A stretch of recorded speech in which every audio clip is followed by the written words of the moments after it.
تو اس نابینا سے پوچھتا ہے کتنے دن سے یہاں تم غریب نواز کی بارگاہ میں آنکھ مانگ رہے ہو؟ اس نے کہا تقریباً 2 سال سے آنکھ مانگ رہا ہوں. اللہ اللہ.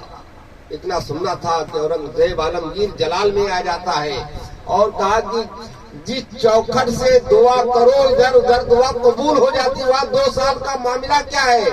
کہا اے نابینا سن، میں بادشاہ اورنگزیب عالمگیر ہوں اور غریب نواز کی بارگاہ میں فاتحہ پڑھنے کے لیے جا رہا ہوں، اندر فاتحہ پڑھنے جا رہا ہوں، اور جب تک میں فاتحہ پڑھتا رہوں گا اور فاتحہ پڑھنے کے بعد جیسے ہی باہر نکلوں گا اگر تجھے آنکھ نہیں ملی تیری گردن اڑا دوں گا. اللہ اللہ. اب نابینا اتنا سننا تھا کہ پریشان ہو جاتا ہے، لرزہ برندام ہو جاتا ہے کہ ہندوستان کا بادشاہ اورنگزیب عالمگیر یہ جب حکم نامہ سناتا ہے، کہاں سنا رہا ہے؟ ہندل ولی کی بارگاہ میں. ہندل ولی کی بارگاہ میں یہ نذرانے یہ اپنا پیغام سنا رہا ہے، اس نابینا کو اپنا پیغام سنا رہا ہے کہ اب انسان فاتحہ پڑھنے جائے گا تو کتنی دیر تک فاتحہ پڑھے گا؟ زیادہ سے زیادہ 5 منٹ، اور لمبی فاتحہ پڑھی تو 10 منٹ، اور لمبی فاتحہ پڑھ لی تو آدھا گھنٹہ، 1 گھنٹہ. مان لو کتنی دیر فاتحہ پڑھے گا؟ 1 گھنٹہ 2 گھنٹہ اتنا.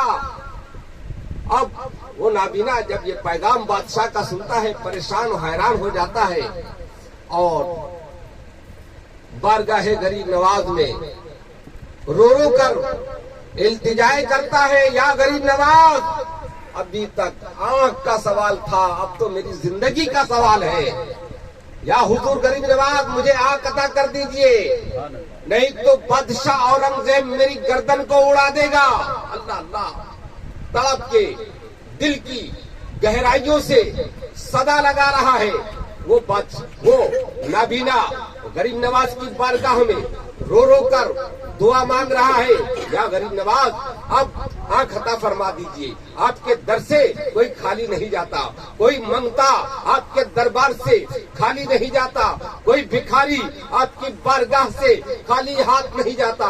آپ کی بارگاہ ایسی بارگاہ ہے کہ بادشاہوں کو بادشاہت آپ کی چوکھٹ سے ملتی ہے. آپ کی بارگاہ ایسی بارگاہ ہے بے اولادوں کو اولاد آپ کی بارگاہ سے ملتی ہے. آپ کی بارگاہ ایسی بارگاہ ہے کہ ولایت آپ کی بارگاہ سے ہند کے ولیوں کو ملتی ہے. یا غریب نواز اب مجھے آنکھ عطا فرما دیجئے. اللہ اللہ.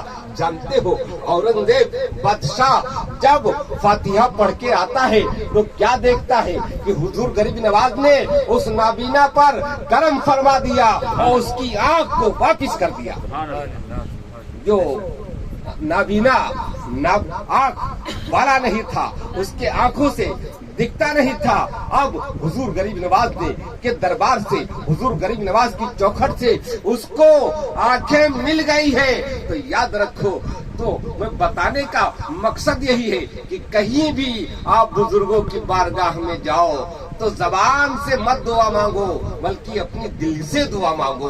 زبان سے دعا جو مانگتے ہیں ان کی مرادیں کبھی نہیں پورا ہوگی، ان کی زندگی ختم ہو جائے گی، ان کی زندگی کا سفر ختم ہو جائے گا. وہ دعا مانگتے رہیں گے. بہت سے لوگ بولتے ہیں کتنے سال ہو گیا ہے میں جاتا ہوں غریب نواز کی بارگاہ میں گیا میری دعا نہیں قبول ہوئی، مخدومے کی چرچا میں گیا میری دعا نہیں قبول ہوئی، مخدومے ماہیمی میں گیا میری دعا نہیں قبول ہوئی، عبد الرحمان شاہ بابا کی چوکھٹ پہ گیا میری دعا نہیں قبول ہوئی، صابر پاک کی چوکھٹ پہ گیا میری دعا نہیں قبول ہوئی، اور حضرت شیخ احمد سرہند کی بارگاہ میں گیا میری دعا نہیں قبول ہوئی، ابو علی شاہ قلندر کی بارگاہ میں گیا میری دعا نہیں قبول ہوئی، محبوب الہی کی بارگاہ میں گیا میری دعا نہیں قبول ہوئی.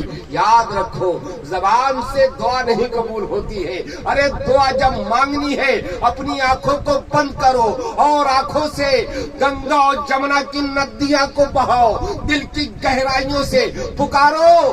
بزرگوں کی چوکھٹ ایسی چوکھٹ ہے وہاں سے کوئی خالی ہاتھ واپس نہیں آتا.